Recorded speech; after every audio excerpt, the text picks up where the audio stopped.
No Falando Direito de hoje, o tema é sucessão do companheiro. Doutora Salo explica tudo sobre o assunto.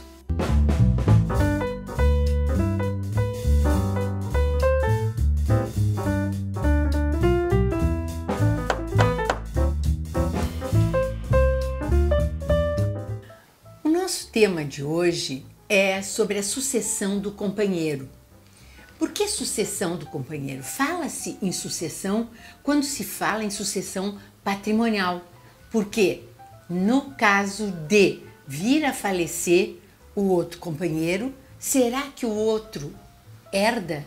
Será que ele recebe a ameação e ainda herda?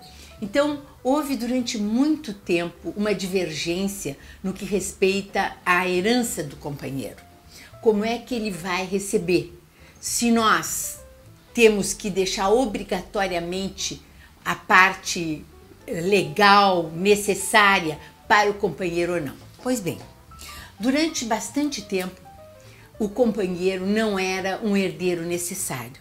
Então, lá no artigo 1790 do Código Civil de 2002, com vigência a partir de 2003, o companheiro, ele receberia se nós não nos manifestássemos. Ele teria direito de receber a parte que lhe coubesse na herança.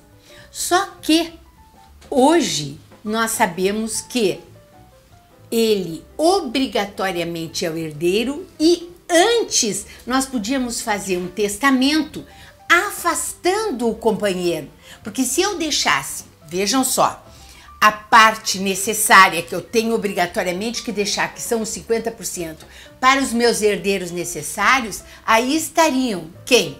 Os filhos, os pais, o cônjuge, na seguinte ordem, os filhos, o cônjuge, os pais, sempre o mais próximo afastando o mais remoto. Só que o companheiro não tinha direito como tinha o cônjuge e é proibido que se faça essa distinção. Então eu fazia um testamento dizendo que a parte disponível eu deixava para os meus filhos. Um exemplo.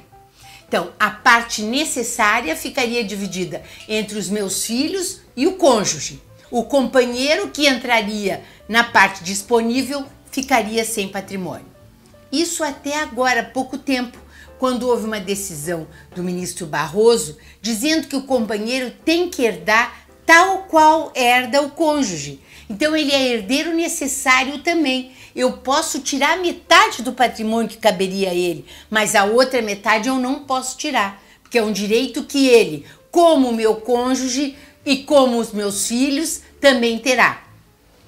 Nós sabemos que isso vai depender, o direito hereditário, do regime de bens da união. Se essa união é pelo regime da comunhão parcial, o companheiro vai dividir o patrimônio adquirido na constância da união, metade para cada um do adquirido na constância da união, não do herdado, nem do recebido em doação. Ele vai receber como meeiro, mas recebe como herdeiro? Recebe sim. Ele obrigatoriamente entra na outra metade com os filhos do morto.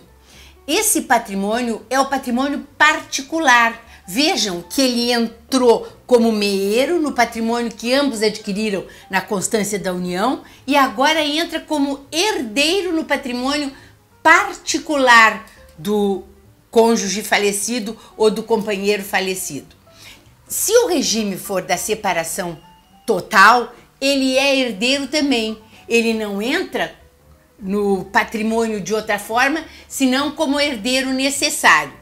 E no regime da comunhão universal, que se discute se cabe ou não na união estável, ele não receberia a não ser a metade do patrimônio adquirido na constância da união.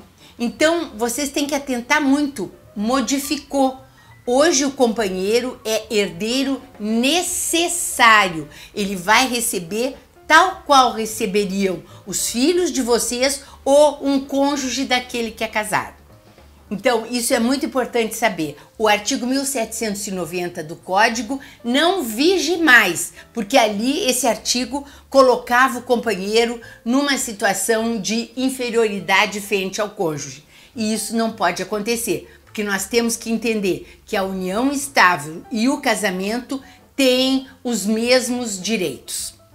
Até semana que vem, quando voltaremos a falar em sucessão ou direitos de família, mas especificamente visita ou convivência dos pais com os filhos. Até lá!